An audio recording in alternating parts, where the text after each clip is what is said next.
Anyway, so they taught me how to play by ear because they couldn't believe it that I always needed sheet music in front of me. They go, "What are you doing?" And I said, "Well, learn playing music." And they go, "No, you don't need that." And they took the sheet they took the music away from me. Yeah, ear, play by ear. That's side note, that's a little joke, right? Where you play another group I was in that I'll talk about. We all used to kind of fool around and joke that because there was a lot of people smoking, a lot of musicians smoke dope. It's just a thing, right? And we don't, but we drink a lot of tequila. Yeah, we drink a lot of tequila. That's our thing. But we always go like, play by ear. So anyway, I digress. So they taught me how to play by ear, and then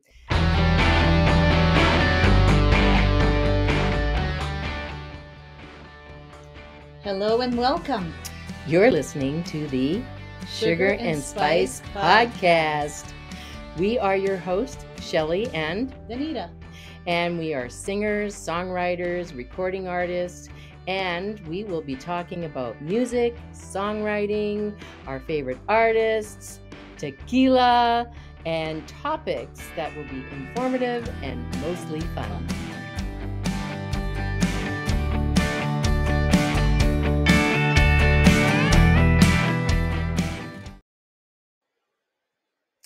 Hello and welcome to today's Sugar and Spice Podcast.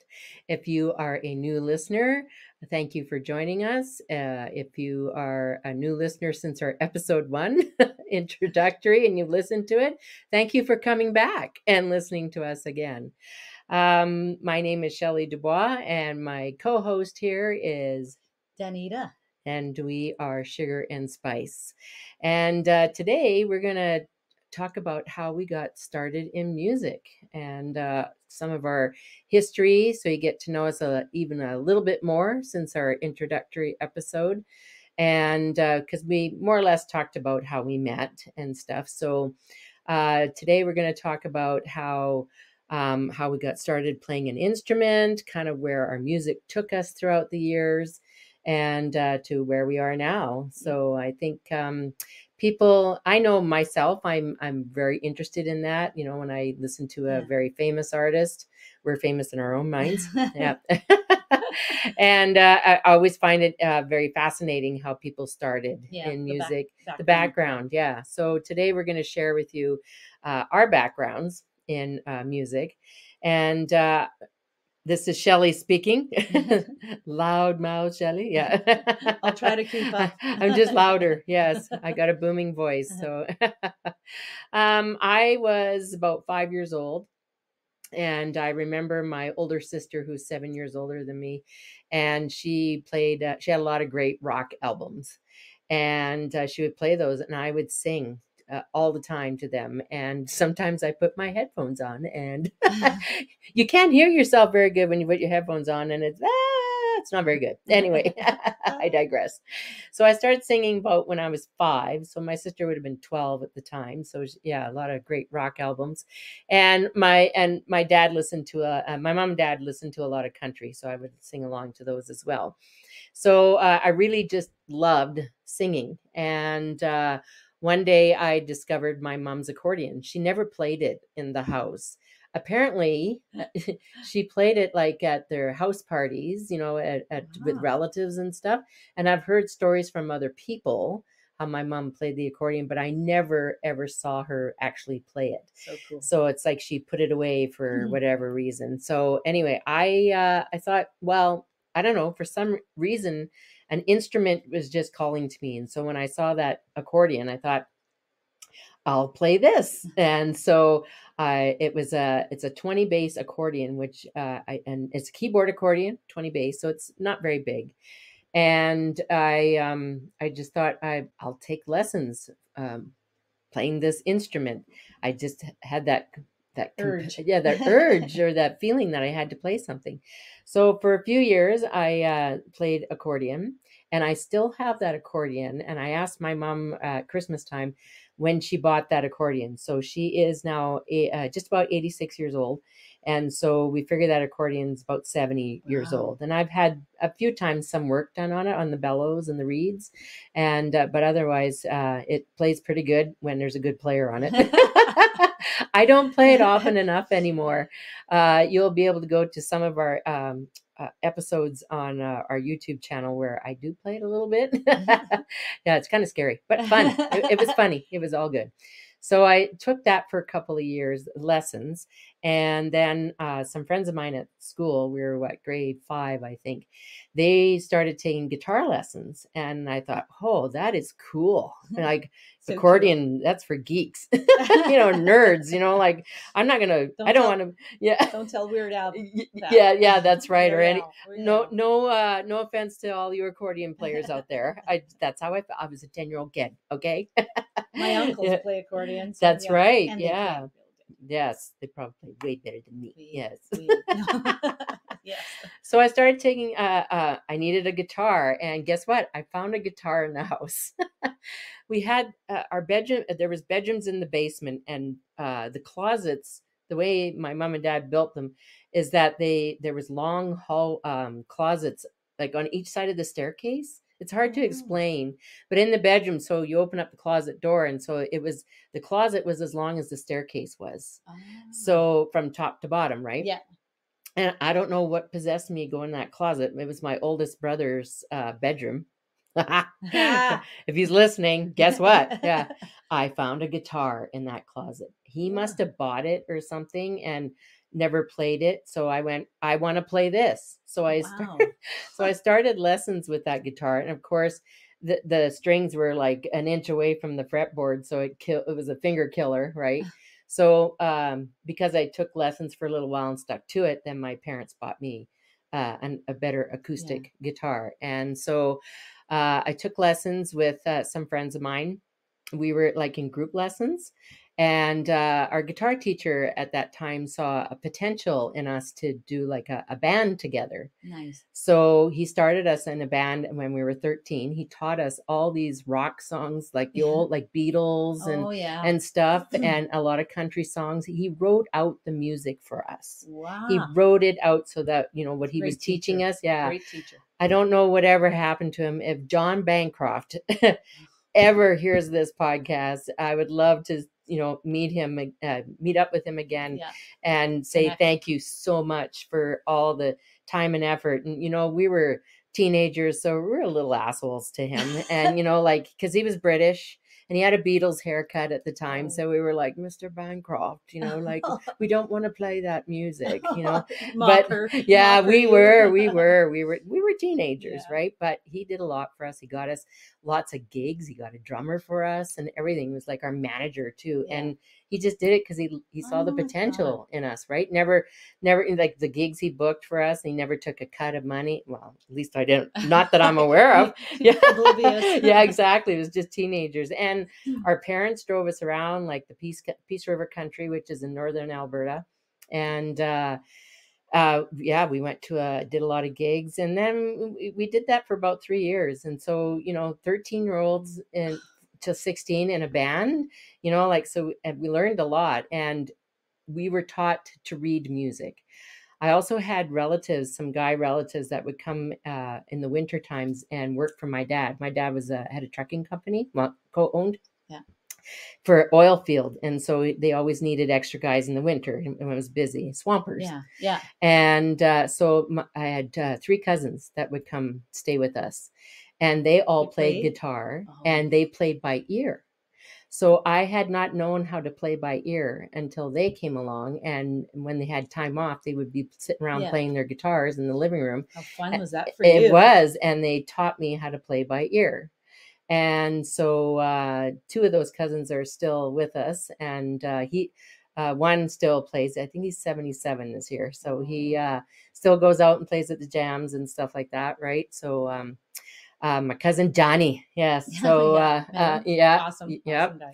So anyway, so they taught me how to play by ear because they couldn't believe it that I always needed sheet music in front of me. They go, "What are you doing?" And I said, "Well, playing music." And they go, "No, you don't need that." And they took the sheet they took the music away from me. Yeah, ear, play by ear. That's side note. That's a little joke, right? Where like you play another group I was in that I'll talk about. We all used to kind of fool around and joke that because there was a lot of people smoking. A lot of musicians smoke dope. It's just a thing, right? And we don't. But we drink a lot of tequila. Yeah, we drink a lot of tequila. That's our thing. But we always go like play by ear. So anyway, I digress. So they taught me how to play by ear. And then so going back to the band I was in with the other friends, so that kind of fell apart when we were 16. It was kind of, we had different interests and we didn't want to play music anymore because we were, I don't know, thought we were too cool. We were cool because we played at school dances and everybody thought we were rock stars. We played country and rock and they just thought we were just something else, right? That we could play an instrument like that. So you weren't only legends in your own mind, you were actually legends in everybody else's mind. Exactly. in junior high, right? And so so we just kind of quit playing music, and then life went on, graduated and did other things. And then I was in one band, and then that kind of faltered off, didn't go anywhere. And then one day I got a phone call from a lady that was a friend of mine, and she said, "You in a band right now?" And I said, "No." She goes, "You want to be?" And I said, "Sure." So so I just joined up, went into this audition where I met my husband. This year we've been married 34 years. Yeah. So I'll keep this short.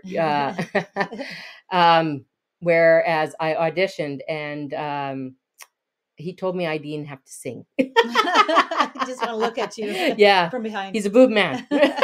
Oh, from behind or from the front? From the front. Yeah. So we met, it was July of 1989 and we were married in 1990. So, and been married ever since. And he plays music as well. And he's our producer yes. most of the time, and our sound guy, and our roadie, and he expanded from playing guitar to doing all those things, right?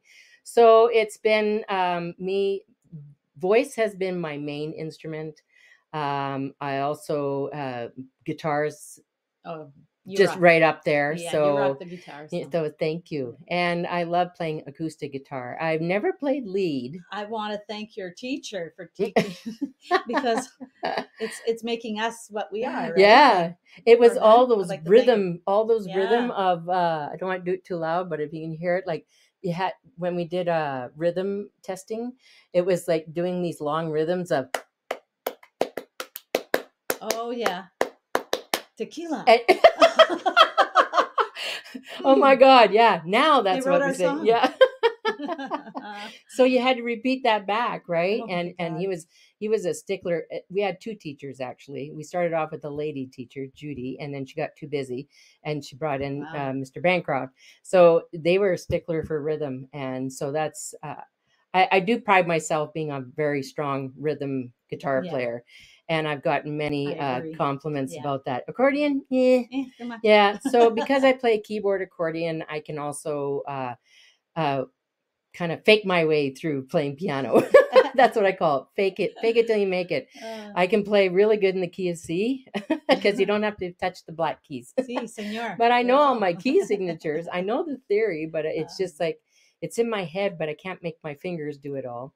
I can get on the drums. I can play some bass. I can play some mandolin. So, but lead guitar, I can sing it out what I want. I go play it like this. Yeah, that's what I want you to play. And you know what? Some guitar players actually pick up on that and go, "Is that what you want?" And I go, "My God, you're good." Yeah. They have to be really good. Yeah, exactly. to understand my musical language. Oh my gosh. Yeah, so those are the instruments I play, and I've tried violin, but I killed all the cats in the neighborhood by sound. Well, I got you one up on you for that because I can play.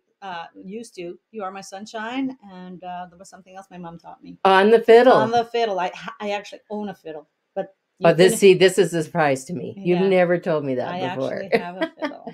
I got 3 in the basement. I think 4 actually. Oh, wow. Yeah. Didn't know that. We got little ones. Oh. Because our oldest daughter had started playing. Baby ones, like for kids. Yeah, for kids. Real ones, but for kids. Yeah, they're real ones. Cool, yeah. Cool. Our oldest daughter wanted to play when I think she was 8 or something like that. Yeah. So she had started off with instruments, but then golf took over. Yeah. So anyways, sports were more interesting. My second daughter plays guitar and trombone. Yeah. But Nice. And sings. But yeah. But that's been my musical journey and until we met, and then it's just been lots of songwriting and everything. But I was talking more about the instruments, the history and everything behind it. So so that enough about me. Actually, I could talk all day, but I got Danita here, and I can talk all night. Are you a country music fan? Because we have a new country song called Starting Tomorrow. It's for all you procrastinators out there, including ourselves. That's right. And the track is available on all digital platforms, and it's been available as of February 23rd. So go on out there and listen to our new song called Starting Tomorrow. Is it my turn? It's your turn. I don't even know where to start. Tell everybody about your musical journey. When music first hit you and it hit me. Yeah, it hit you. Way back. No. Actually, my story is quite different from yours because you started so young. Mm-hmm. I was surrounded by music at a very young age because, like grandma, grandpa, all the uncles and aunties, my mom was always one to encourage anybody to play, but she's a fiddle player. She's 96 going on 97, still plays. That's right. And she actually entered me in a search for talent. That's where it started. Yeah, it started, I think I was maybe 9 or 10, but I was scared out of my tree. Like, I was a very shy girl growing up. I was like a wallflower in school. I tried to disappear. I really, really had this bad complex, I guess, of being just didn't want to be noticed, didn't want anybody to see me, be shy. And mom my brothers, I'll go back that way too. The brothers had a band. My sisters sang harmony, my mom, like the whole family, but I was the youngest. Being so shy, I didn't want to sing, but I kind of always had that feeling that I would like to. So mom entered me into search for talent, like I said, about 9 or 10. Well, I was so scared after that because I did actually fumble a little bit at the very end, and mom was accompanying me. And she just turned and looked at me and, like, in other words, just keep singing. Don't stop. That's right. So I did finish, and the judges had said that, I could have possibly have won. Mm-hmm. They liked my voice. But that did scare me for years. Yeah. After. And then I got married quite young and had a family. And I'd record myself on a tape recorder, but I never let anybody listen to me because it was just that thing, right? Right. Excuse me. Got the phlegm. Yeah, there, singer with a phlegm. Yeah. But I did join some, homemade jams in the Lac-La-Biche area. Did you eat the homemade jam? A little bit of jam and peanut butter.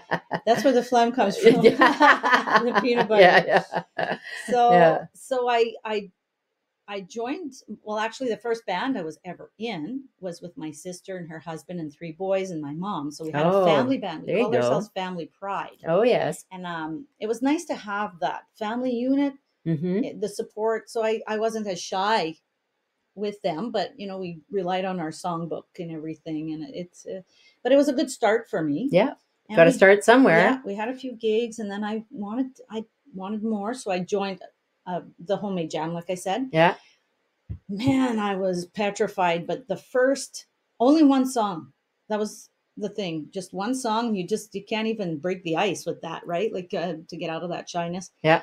But after the crowd started clapping and cheering, and it just kind of fed that passion. The energy. So yes. The next year again, and the next year. So I think about three homemade jams that I had joined, and then kept pursuing that and joined a few bands after my sister and husband's band, our family band. And then the local band in the Lac-La-Biche area, Mhm. we joined up, and we played quite a bit, Yeah. actually. And then I started writing. Actually, that's Shania with the CMT, came Oh, out, and all yes. the artists. I loved Yes. watching the videos. Yeah. I'd be baking bread, or I'd come in from feeding cattle or whatever on the farm, and I was watching these artists, and Shania really, I don't know, she was gorgeous, and Mhm. she wrote all her own material, which was something else. Yeah. And that's what kind of made me. And you kind of look like her. Oh, well, not so much now. But anyway, I had a few comments years ago, Yeah. So it was, she inspired me to write my own material. Oh, yeah. Started off as poetry, maybe a little bit, but it was definitely something I started to do. And I did have that musical background with the Right. family and all. Yes. So, and I think joining the homemade jams helped to break the ice with the shyness. Right. It was always something I had to conquer. And I know there are a lot of artists that are that way. And it's just being more into the, just have to do it more. It's a muscle. You got to just use it. Exactly. Use it. And so I did that. And then being on the farm, like I said, Mhm. I wrote a lot on the tractor. I came up with a lot of ideas on the There's tractor. a song. I wrote on the tractor. Not rode. I wrote on the tractor. Yes. Cutting hay, going in circles over and over and over. There's a lot of time to think there, and a lot of ideas. Absolutely. And so I think one of the first songs that I actually wrote, and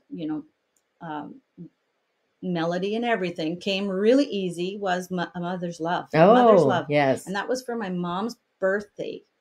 Either her birthday or Mother's Day. I knew I had to do something, but I was in the field. I was busy. Couldn't go out and buy a card. Yeah. So I wrote the song. Way more meaningful. Yeah. And to this day, and we recorded. We did another version. Yeah, we did. With you. And you had it personalized, of course, for your mom. Yeah. So we just generalized it for all the mothers around. So my mom still asks me to sing it.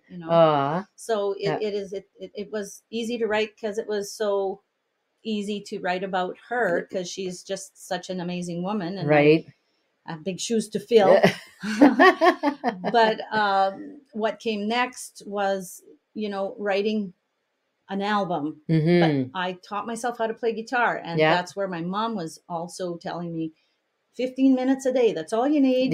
Toughen up your fingers, 15 minutes a day. So I actually had bought a little guitar at a pawn shop. Ooh, it was $15. That's where your pawn shop or that's why I like Value Village. Secondhand store shopping spree things started happening. I bought this guitar at a pawn shop, but actually it was the strings were on wrong, like upside down, because somebody had probably a left-handed. Yeah. So I had a friend of mine, a musician friend of mine, change that for me. That was my lover at the time. I'm not the musician, but the guitar. Let me clarify.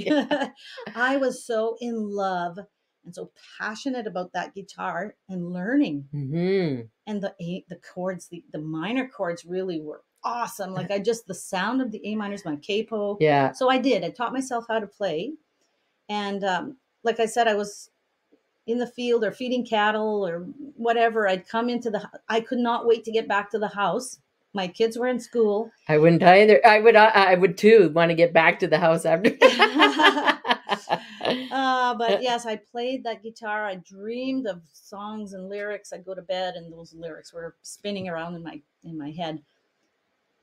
And I got them recorded, a 12-song album recorded. And then my dream was to move to the city and pursue that career. Yeah. And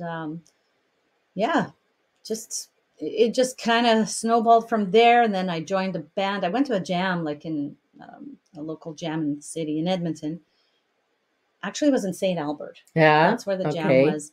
And I was shy still. Yeah. And I waited and I'd wait till almost everybody was finished. They were all finished singing. And finally, the host would say, well, aren't you going to come up? Like, he'd keep bugging me. And I said, well, I'm kind of waiting for everybody to leave. I don't want to mess up, Right. And so then when I got up and I sang a few songs, he's like, what the hell's wrong with you? Why are you shy to sing in front of people? You blew them away. Like, you you blew a lot of people away. Yeah.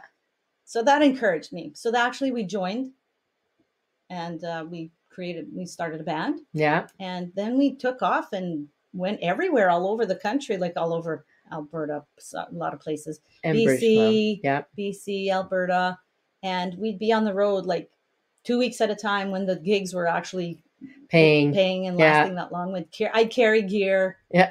You were your own roadie. We were and travel roads to BC in the wintertime is Yeah. not the most Yeah. fun in a band full of guys. BC is British Columbia, for Yes. those of you listening. Yes. Yeah. So yeah, there was a lot of I cut my teeth on Yeah. on these gigs, on these road gigs. Yeah, exactly. And I got initiated real fast. They call that baptism by Yeah. fire. So in about 5 years, I learned about 20 years worth of, you know, music. Yeah. Wow. like Hit hard. Like hit it. Let's do Yeah. this. Yeah. and then I stayed with that band for about 5 years. We recorded some stuff. Then I moved on, kept going, joined another group, and here we are. Here we are. Yes. That's my story. I'm sticking to it. You learned a couple of other instruments though since we've been together. Yeah, let's focus on those real instruments. Yeah, perhaps in another episode we could demonstrate what those other instruments are. But go ahead, tell them what you learned how to play. I do a tambourine. Real mean tambourine. Yes. Sometimes I out-sound the band. I get that aggressive. But the kazoo is one instrument that I had to be instructed on which end to play, which end to blow. And it depends on how much tequila she's had. Oh my God. Which end? I remember blowing on that. Yeah, we're not going there. Anyway. Well, because we're a duo, and I'm playing the guitar, if sometimes, or a lot of times duos, there's at least two guitars, right? Yeah. Or another instrument where to kind of. But that's the thing. I taught myself how to play guitar. Yeah. But then when I came to Edmonton and I joined the band, there was already an acoustic player in the band. So you didn't need to keep playing. I'm kicking myself ever since, because I could have, continued on. My guitar is still in the living room. Yeah, I use it when I go to her place. Yeah. So I seriously should have kept at it. But that was why I didn't pursue playing acoustic, is just because I was in a band at one time where I didn't have to play the guitar either. I was singing with two other ladies, and we were doing all the moves and everything, and we had guitar, all the instrumentation, so I didn't have to play another acoustic guitar. Was just didn't have to do it. So I didn't play for I just for practicing purposes. I would to learn a new song or whatever, but in the band I didn't play guitar for at least 3 or 4 years. So it's really different to have a guitar in your hand and then not. There's times where, and I've heard other people say this as well. Well, or you feel naked and you're like, I'm lost. I can't sing the lyrics because I don't have my guitar.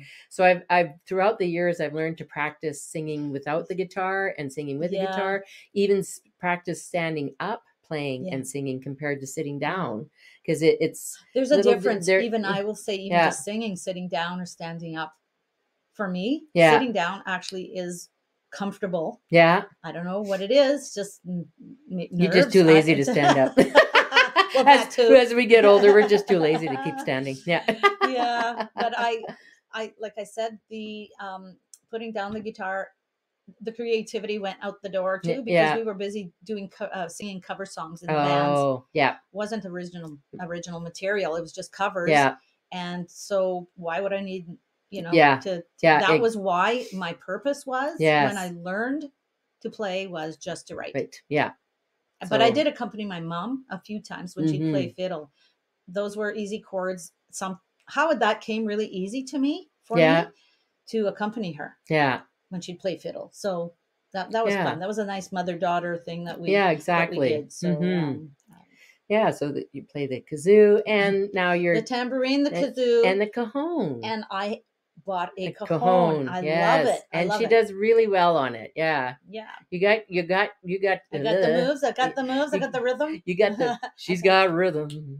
Yeah, I wouldn't mind to pursue that a little bit more. You know, when we do some shows. Yes. Yep. Then how Practice will I that. be moving up there? Yeah, that's the thing, right? Yeah. It's fun to jam. It's fun to jam with it. It is. So it's been getting into music and our history of that. Like Danita said, she even recorded an album.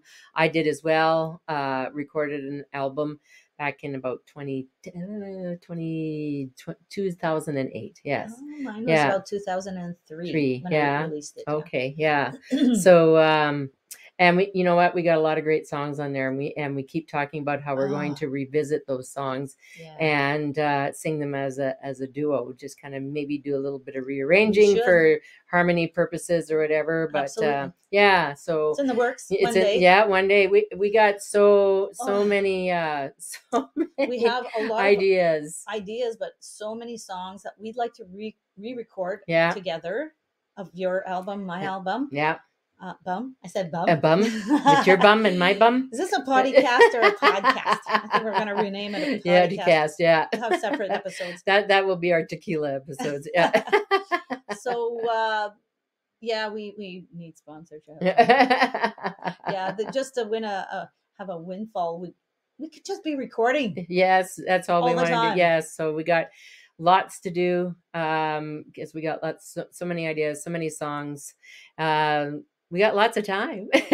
Yeah. So just sharing our musical history with you, and I hope you've enjoyed that. And if you got any comments, please put them in the comments below here on the podcast or even on YouTube.